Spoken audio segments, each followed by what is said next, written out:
नमस्कार भाई लोग। हम उम्मीद कर रहल बानी कि रउआ सबन अच्छे होकम। आज हम आइल बानी खेसारी लाल यादव से जुड़ल एगो नया वीडियो लेके। आज से 2 दिन पहले मतलब 23 तारीख के खेसारी लाल यादव के एगो नया गाना आई रहे, जौना के नाम रहे नीलुआ तोरा पिलुआ पोरी। जौन गाना काफी धूम मचैलस आ अभियो ट्रेंड में बा।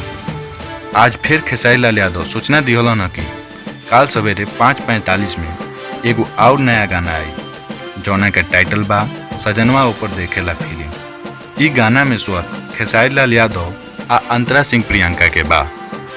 खेसारी लाल यादव के सब गाना पर माजा तो लुटबे करे निसन, और ई गाना आइला के बाद माजा लुटबे करल जाई। पर रउआ सबन कमेंट में एगो अपन राय जरूर बताई कि सजनवा कौन फिल्म देखेला, केपर से देखेला आ केकरा साथे देखेला। वीडियो पसंद आई तो लाइक करी, भोजपुरी न्यूज ला हमारा चैनल के सब्सक्राइब करी आ बेल आइकन के जरूर दबाई। हम रउआ सबन से फिर मिलब एगो नया वीडियो के साथ। धन्यवाद।